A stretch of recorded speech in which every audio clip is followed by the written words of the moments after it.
o lugar ou a data de nascimento tem a ver. Essa palavra Natal, ela tem esse significado.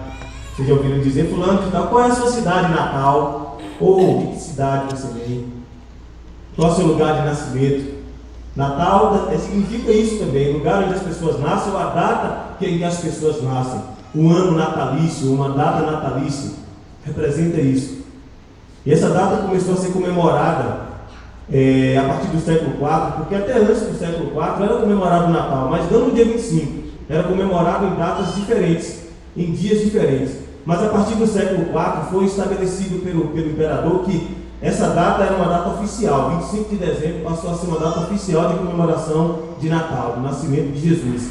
E de lá para cá se comemora essa data e todos participam dela há centenas e centenas de anos.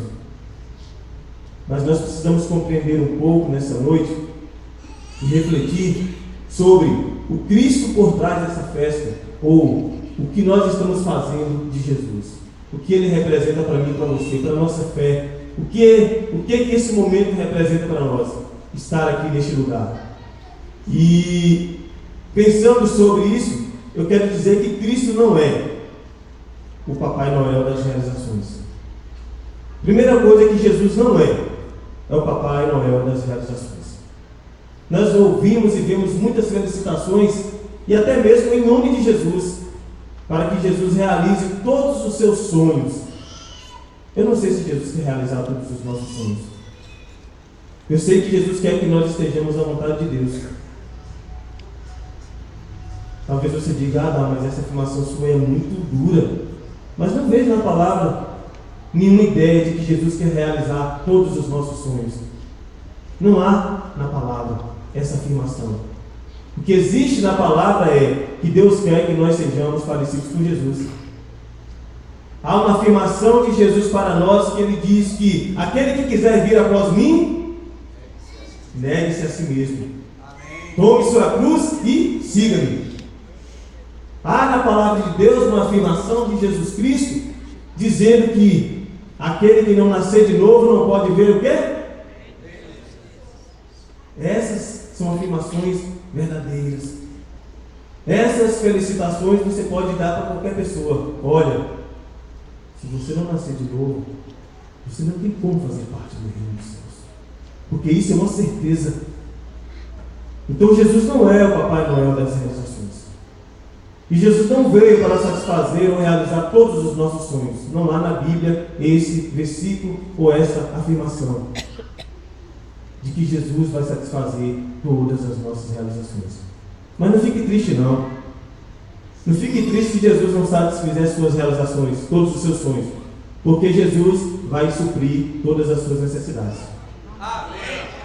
É o que nós precisamos, amados. Não é que as nossas realizações, que nossos sonhos sejam realizados. Nós precisamos de suprimento diário de Deus, porque é isso que Deus promete e é isso que Ele garante, que Ele em Cristo Jesus supriria todas as nossas necessidades. Porque o que passar disso é supérfluo e nós nem valorizamos, ou não acrescenta, como diz o outro, nem flói nem contribui. Não serve. Então Jesus não é isso. Outra coisa que Jesus não é, Ele não é o motivador do consumismo. Ele não é o motivador desse consumismo desenfreado que muitos de nós está preso. Quantas pessoas estão endividadas, amados? O Senhor diz assim: o meu povo perece por falta de conhecimento, amados. E quando nós vemos esse texto, nós ficamos aqui, conhecimento, todo conhecimento, inclusive de como saber administrar aquilo que Deus coloca em nossas mãos. Quantas pessoas estão endividadas, arrebentadas financeiramente, mas nesse período parece que todo mundo fica rico. Pode começar? Parece que todo mundo, agora nós vamos para esse 13º todinho. Essas férias de salmento que esse cara vamos gastar tudo. E a gente entra nessa onda desse consumismo desenfreado, onde ter é melhor do que ser. Quem tem é melhor do que quem é. Isso é perigoso, porque isso fere o Evangelho de Cristo. Isto fere a vontade de Deus. Quando nós entramos nessa onda, quando nós, parecendo que o mundo vai acabar, que a gente tem que comer, tem que, não, beber, vamos divertir, e vai gastando, e não poupa, e não pensa no futuro, e parece que a gente sai atropelando tudo. Não, moço, o povo de Deus é um povo alegre. A gente começa a justificar essas coisas com o nome de Deus. O povo de Deus é um povo feliz. Tem que comer o melhor dessa terra. Comer o melhor da terra é ser prudente. Comer o melhor da terra é saber onde nós estamos entrando e se essa é a vontade de Deus para a nossa vida. Às vezes a gente pega o versículo, comer o melhor da terra. O que é comer o melhor da terra? Jesus falou que nem só de pão viverá o homem, mas de toda a palavra que procede da boca de Deus. Então o melhor da terra é a palavra de Deus, irmãos. O pão da terra é o pão dos céus, que é Jesus. Aleluia! O pão que nos foi dado. Se nós formos fiéis ao Senhor, nós comeremos o melhor da terra. E o melhor da terra já nos foi dado, que é Jesus Cristo como pão celeste. Amém. Comida que não perece. Mas a gente pensa que essa coisa toda é desenfreada. Então, Jesus não é isso. Outra coisa que Ele não é. Ele não é aquele que origina todas as superstições por trás do Natal. Porque nós sabemos que essa festa está rodeada de superstições. Eu estava até meio com uma delas, achei interessante. A pessoa fala, se quiser ganhar dinheiro, mas estou contando, pelo amor de Deus, não vai fazer isso não, viu? Eu só estou contando. Se quiser ganhar dinheiro, aí você põe dentro de um copo 3 pedras de sal, aquele sal de pedra, né? E põe uns 3 ramos de uma planta que é conhecido, muitos conhecem, comigo ninguém pode. Você pega essa planta, coloca lá e tal, limpa o copo e vai dormir, põe na direção da cabeceira da cama. Aí no outro dia levanta, joga água na pia e aí faz a oração que o dinheiro vem. Não vai trabalhar não. Clamar ao Senhor para ver se o dinheiro vem. Mas tem muita gente que faz, irmãos. E eles atribuem isso a Cristo. A pior parte de todas é que é como se Jesus estivesse dizendo, não faça, porque eu estou aprovando tudo isso, e Ele não está aprovando, porque isso não tem nada a ver com Jesus. Esse não é o Natal de Jesus. Então Jesus não é o que motiva as superstições por trás dessa festa. Ele é muito mais do que isso, irmãos. Ele é o Redentor, como nós acabamos de cantar. Nasceu o Redentor. Nasceu o Redentor. O nosso Pai do céu, seu Filho ao mundo veio. Ele é o Redentor. Ele é o Senhor. Ele é muito mais do que todas essas demandas que as pessoas procuram. Ele é muito mais do que isso. O que também Jesus não é? Ele não é o santo da ocasião. Jesus não é o santo da ocasião do Natal. Toda época do ano tem um padroeiro, tem um santo. Padroeiro significa protetor. A palavra padroeiro. Mas Jesus não é o santo do Natal. Ele é o santo de Deus. Quando Jesus falou para os discípulos em João 6,56, Ele vai dizer assim, vocês também não querem se retirar não? Depois de um discurso muito duro. E Pedro falou para Jesus, para quem iremos nós? Só Tu tens as palavras de vida eterna. E nós temos crido e conhecido que Tu és o santo de Deus. Ele não é o santo do Natal, Ele é o santo de Deus entre nós. É Jesus. Jesus não tem nada a ver com essas questões, amados. Jesus quer se manifestar em nosso meio de maneira que a nossa vida seja transformada. Que Natal não seja para nós um momento de comer, beber, e se divertir, e depois que passar a gente não sabe o que foi que aconteceu. A gente se esquece. E aí, porque a gente se esquece, fica claro que essa festa precisa ser revista nas nossas vidas. Não estou dizendo que nós vamos mudar o mundo, nós não vamos mudar o mundo. Mas nós podemos mudar de vida. Amém. Eu não estou falando para você, a partir de agora nós vamos mudar o mundo com essa ideia. Não, não é isso que eu estou falando. Mas uma coisa é certa, eu e você podemos mudar de mente, mudar a nossa maneira de pensar, mudar a nossa maneira de encarar o Natal, mudar a nossa maneira de ver Jesus. Isso pode ser mudado, porque não depende de fatores externos, depende de uma decisão minha e sua diante de Deus. E Deus nos chama nessa noite a repensar esse momento e a ver Jesus como a Bíblia diz e como a Bíblia mostra. É o Jesus que nós conhecemos. E como eu estava dizendo antes, vocês já perceberam aquelas pessoas que se embriagam? Eles se embriagam, fazem um monte de coisa que quando passa ele não se lembra o que aconteceu. Paulo, escrevendo aos Gálatas, ele diz assim: não vos embriagueis com vinho, no qual há contenda e dissolução, mas enchei-vos do Espírito Santo. E eu entendo esse vinho aqui também, amados, não só como uma bebida literal, mas eu entendo esse vinho quando Paulo diz assim: não vos embriagueis com esse sistema, não vos embriagueis com tudo aquilo que as pessoas dão a vocês para comer e beber, tudo pronto.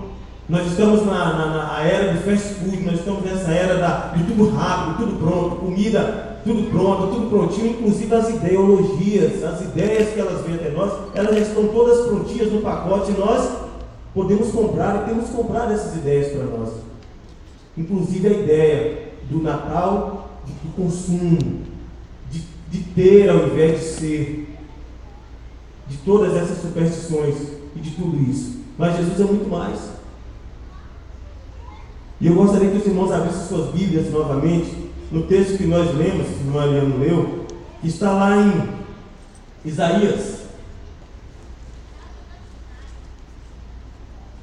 Isaías capítulo 9, a partir do versículo 6.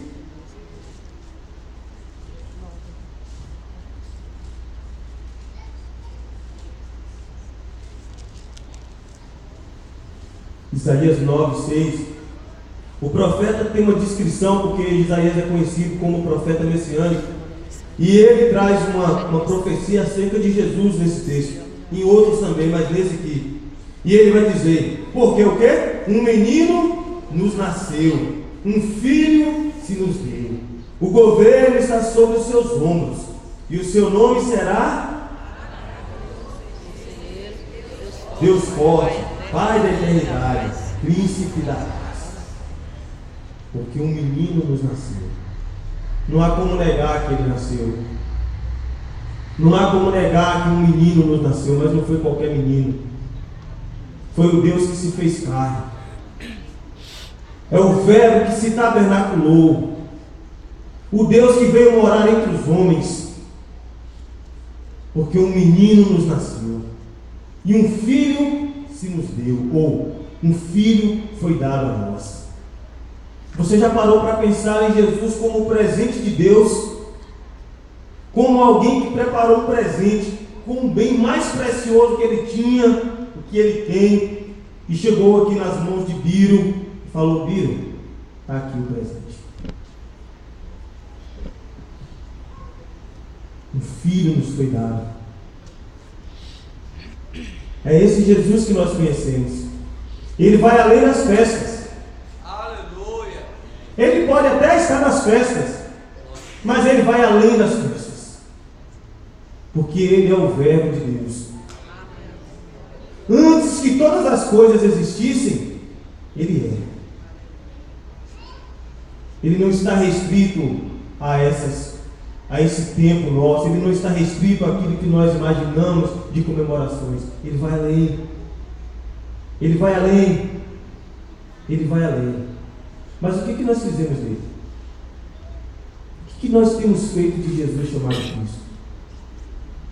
Eu gosto de pensar a expressão de Pilatos em contraste com a expressão de Jesus, com a atitude de Jesus. Porque Pilatos é aquele que lava as mãos e Jesus é aquele que lava os pés. Ao contrário de Pilatos, Jesus lavou os pés dos discípulos.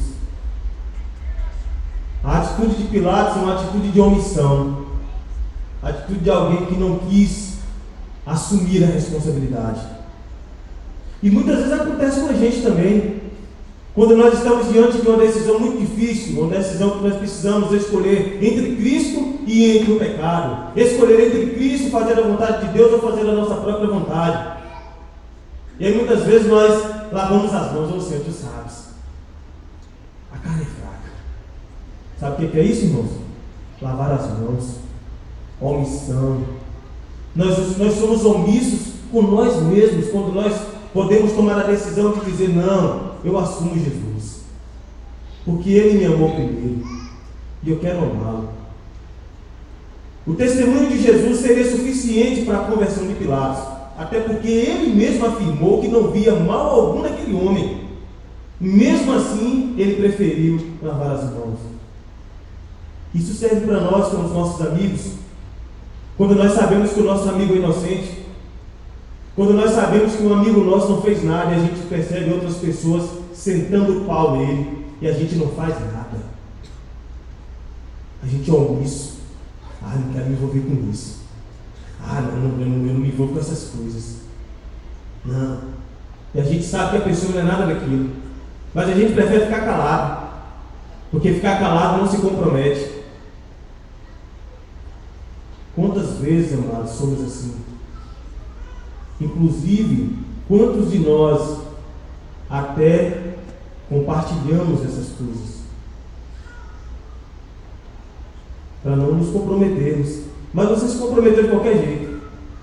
A má notícia é que quando nós somos omissos, nós estamos nos comprometendo de qualquer jeito, porque nós estamos escolhendo pelo lado da omissão. A gente pensa que ser omisso é não escolher lado nenhum. Ser omisso é escolher pelo lado da injustiça. E foi isso que Pilatos fez. Então Deus está falando para nós também nessa noite, não sejamos omissos. Não deixe que as pessoas maltratem aquele que você sabe que é inocente. Não permita, porque isso é injustiça. E a injustiça fere um princípio de Deus, que fere o seu caráter, porque Deus é justo. E quando nós praticamos a injustiça, nós estamos indo contra o caráter de Deus, que é o Deus justo. Então não seja omisso. Não sejam isso, porque isso é pecado. Um menino nos nasceu, um filho se nos deu, e o governo está sobre os seus ombros, e o seu nome será Maravilhoso Conselheiro. Maravilhoso Conselheiro. Mateus capítulo 1, versículo 23 diz que a virgem daria à luz e conceberia um filho, e o seu nome seria Emanuel, que traduzido é Deus conosco. Ele nasceu, amados. Ele nasceu. E Ele está presente aqui. Porque a Bíblia diz que onde 2 ou 3 estivessem reunidos no nome dEle, Jesus falou isso. Onde 2 ou 3 estiverem reunidos em meu nome, ali estou eu no meio deles. Ele está em nosso meio, amados. E isso tem que ter um significado para nós. Jesus está no nosso meio. João, escrevendo no capítulo 1, Evangelho de João, capítulo 1, versículo 14, ele diz que o Verbo se fez carne e habitou entre nós, Deus no meio de nós. Você sabe o que isso representa, amados? Deus no meio de nós representa uma comunidade que ama, uma comunidade que tem temor. Deus no meio de nós, não tem como haver indiferença, porque Deus está no meio de nós. E essa ideia do texto de João faz menção àquilo que aconteceu lá no tabernáculo no deserto. Quando Jesus se tabernaculou, o mesmo que aconteceu lá, um tabernáculo móvel, que era armado, quando o povo saía, desarmava, montava no outro lugar. E essa ideia do tabernáculo, dentro desse texto no original, está dizendo que o Verbo se tabernaculou, o Verbo fez morada entre nós, o Verbo de Deus, que é Jesus, veio morar dentro de nós. É dentro de nós. Por isso que o Natal tem que ter outro significado para nós, porque não tem nada a ver com comida e nem bebida. Jesus falou que o meu reino não consiste em quê? Em comida e bebida, mas em quê? Justiça, paz e alegria no Espírito Santo. Por isso que o Natal não pode ser para nós um momento de consumir as coisas e de consumir até mesmo o outro. consumimos coisas. Olha como nós chegamos ao ponto que nós chegamos. Nós não somente consumimos as coisas, nós passamos a consumir as pessoas, porque nós queremos que elas nos satisfaçam. Isso é consumir o outro. E o reino de Deus é totalmente diferente. Aquele que quiser ser o maior faz o quê? Vai ser o menor, tem que servir o outro. Você quer ser o maior? Eu tenho uma receita para você e para mim. Se você quer ser grande, se você quer ser o maior, se você quer ter destaque, eu tenho uma notícia que Jesus mandou dar para você. Sirva o outro. Se você quer ser grande, quer ser o maior, então sirva. É uma receita. Não estou dizendo que é fácil, mas é o certo. Quem quiser ser o primeiro, que seja o último. Então nós estamos nessa fase, amados. Não somente consumimos as coisas, mas passamos a consumir as pessoas, porque queremos que elas sejam aquilo que nós gostaríamos que elas fossem.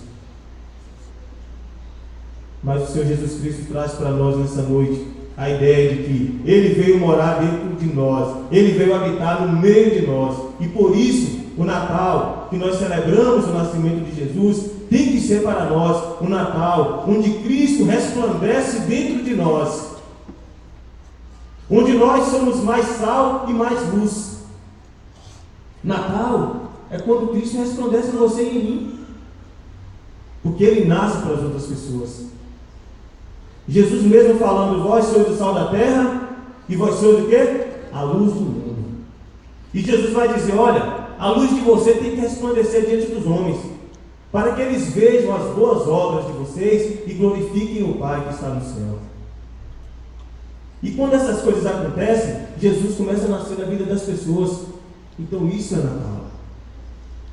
Natal é quando Jesus nasce na vida de pessoas em que ainda Ele não nasceu. Não podemos ficar presos à manjedoura, ao menino que ficou lá no estábulo, como se conta a história. O pobre menino do estábulo, não. Jesus ressuscitou dos mortos. Jesus está vivo. Jesus não é mais aquele menino. É um menino que nasceu, mas ele se tornou adulto. Mas ele cumpriu a missão do Pai. Ele morreu, ele ressuscitou, ele foi elevado às alturas. Ele está assentado à direita de Deus. Ele é o Senhor. Ele está além das festas, Ele está além das comidas, Ele está além das comemorações, porque a paz do Senhor, que excede todo entendimento, vai além das festas. Ela aparece até mesmo nos momentos mais trágicos. Por isso que Jesus está além de todas essas demandas. Ele está além, Ele vai além. E é um momento que as pessoas se alegram, que as pessoas estão mais sensíveis, mas parece que quando passa esse momento, todo mundo fica duro de novo. Parece que é um momento, todo mundo agora, meu Deus do céu, parece, como diz o outro, é um anjo agora. Chegou o Natal, está parecendo um anjo. Aí depois que passa o Natal, volta, parece que endurece o coração. O que foi que aconteceu? O que aconteceu foi que nós nos emocionamos com o momento. É que o momento de fato nos emociona, mas ele não nos transforma. Pode emocionar muita gente, mas não transforma ninguém, porque quem transforma é o Cristo do Natal. Quando nós abrimos o nosso coração e dizemos para Ele: Jesus, vem reinar sobre mim, aí sim, o Cristo do Natal nos transforma. E não precisa de festa, e não precisa de comida. Estou falando aqui, meu irmão, não é porque eu não gosto de comida de Natal, não, viu? Eu gosto, inclusive hoje meio-dia tem um negócio aí. Mas não é disso, eu estou falando que nós precisamos nos alegrar além dessas coisas, nós precisamos ver Jesus além desse momento. Ele não é o homem do momento, Ele é o Filho do Deus vivo. Ele é o Filho do Deus vivo. Foi essa afirmação que Jesus perguntou para os discípulos: o que dizem os homens a meu respeito? O que eles dizem de mim? Como se Jesus estivesse dizendo assim: o que eles estão fazendo aí com o meu nome? O que eles estão querendo fazer aí? Eles falam o quê? É Elias, é um dos profetas. Mas o Espírito de Deus usou Pedro, e Pedro falou: tu és o Cristo, o Filho do Deus vivo. Jesus é o Cristo, amados. É o Cristo que vale a pena celebrar. Jesus vale a pena ser celebrado, e não somente hoje, mas todos os dias da nossa vida. Mesmo nos dias mais negros das nossas vidas, mesmo nos dias mais difíceis das nossas vidas, Ele é digno de ser celebrado. Porque é Ele que pode nos arrancar da solidão, que pode nos arrancar das densas trevas, é Ele que pode nos tirar do charco do pecado. Só Ele pode. Então Ele é digno de ser celebrado na nossa vida continuamente. Porque Ele é o Senhor. Aleluia, Jesus. Ele está além das festas. Glória a Deus. Jesus está além das festas. E Ele nos faz entender o sentido real da festa. E o sentido real da festa é Ele. O sentido real da festa é Ele. É Jesus. Ele é o sentido real da festa. Ele se esvaziou. Ele é digno porque Ele se esvaziou. Filipenses diz que Jesus se esvaziou. Paulo escreveu aos Filipenses. Se esvaziou. E Ele nos chama ao esvaziamento. Nós estamos vivendo um período e a época e os anos, como o apóstolo Paulo escrevendo a Timóteo, ele diz que nos últimos tempos os homens seriam avarentos, sabe? Presunçosos, cheios de si, arrogantes. Mas Jesus nos chama nessa noite ao esvaziamento.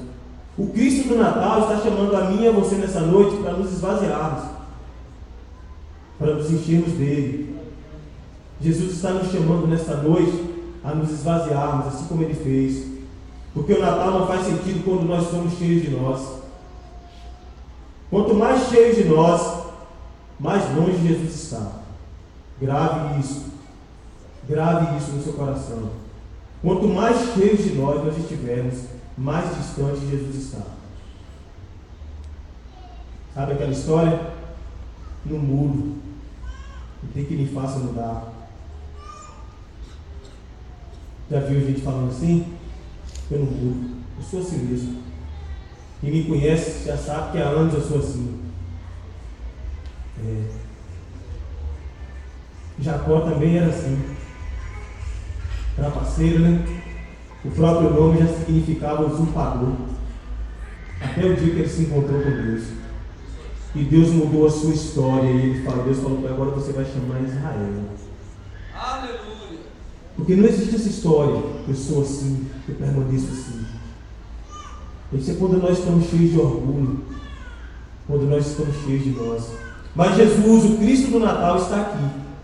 E Ele pode transformar as nossas vidas. O que é que você precisa deixar? Que pecado é tão engrudado em você que você não consegue largar? Jesus é poderoso para te libertar. Ele é poderoso, amados. Eu sei que Ele é poderoso para nos libertar. Então não afirme isso, eu não mudo. Diga: Senhor, está difícil, mas eu quero mudar, Senhor.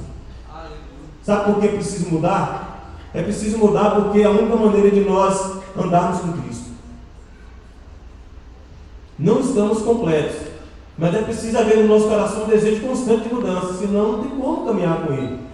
Eu sou assim mesmo e vou morrer assim. Não, nós não somos assim e vamos morrer assim, coisa nenhuma. Nós nascemos de Deus. E quem nasceu de Deus não permanece o mesmo. Quem conheceu o Cristo do Natal não permanece da mesma forma. Não tem como. Não tem como. É preciso se esvaziar. Ele foi crucificado. João 17, do 17 ao 19, diz que Jesus foi crucificado. Os evangelhos afirmam isso. E Ele foi crucificado, Ele morreu. Ele morreu pelos nossos pecados. E Paulo, escrevendo aos Gálatas, também nos faz um convite. Porque ele disse: já estou crucificado. E você já está crucificado? Porque Jesus foi crucificado. Se nós queremos celebrar Jesus nesta noite, é preciso que haja em nós o mesmo desejo de crucificar a nós mesmos, de estar morto com Ele. A morte de Jesus foi a nossa morte, amados. A morte de Jesus significou a minha e a sua morte. Assim como a ressurreição de Jesus significou a minha e a sua ressurreição. Então, nós precisamos conhecer esse Jesus que nos transforma, que nos move, que nos chama diariamente, que não nos deixa ser indiferentes a esse evangelho, a essa vida com Ele. E nós estamos vivendo os dias duros. E o que eu tenho para dizer, pelo menos do meu ponto de vista, é que eles vão ficar piores. Porque o mundo ele segue um curso que não é o curso da vontade de Deus. Então não dá para esperar muita coisa boa. Mas nós que fomos resgatados das trevas, nós podemos ser diferentes. E devemos ser diferentes. Não aceite na sua vida essa ideia de que vir à igreja é o bastante. Amados, não aceite. Eu rogo esta noite, não aceite essa ideia. Lança essa ideia para longe de você. Como eu tenho pedido a Deus para tirar isso, para jogar para longe de mim. Não aceite essa ideia de que estar aqui, amado, sentado nesses condicionadores, já não aceite essa ideia de que isso é suficiente para sustentar a nossa fé, porque não é. Estava conversando com minha esposa e ela falou de uma frase que ela ouviu e eu achei interessante, de uma pessoa que estava dando uma palavra, que vai chegar o tempo, e eu digo que já chegou, em que religião não vai ser mais suficiente. As pessoas buscam religião, mas religião não é suficiente. Religião não é suficiente. Nós precisamos de um relacionamento vivo, com Cristo vivo, com Cristo que ressuscitou, com Cristo que deu a vida por nós, que veio morar em nós, que nos chama para uma intimidade com Ele, que nos chama para andarmos com Ele, glória a Deus, que está presente não apenas quando estamos aqui. Aí parece que quando tira o pé da igreja, aqui fora está tudo bem, quando entra na igreja, isso aqui dentro não pode nem brincar, como se o Senhor Jesus estivesse preso a isso. Jesus não está preso a nada, amados. Ele é o Senhor. Ele é o Senhor do universo. Você consegue entender que Jesus Cristo, que o nosso Deus amado, é o Senhor do universo? Aleluia! E se Deus é o Senhor do universo, você acha que Deus vai estar contido neste lugar, amados? Ele vai além. Nosso Deus está além desses bancos. Nosso Deus está além dessa estrutura. Ele é o Senhor do universo. E o único lugar que Ele decidiu habitar foi dentro de mim e dentro de você. Amém. Ele veio habitar em nós. Ele veio morar em nós. Ele veio morar em nós. Na pessoa do Espírito Santo. Ele habita em nós. Ele habita em você. E isso é motivo suficiente para enxergar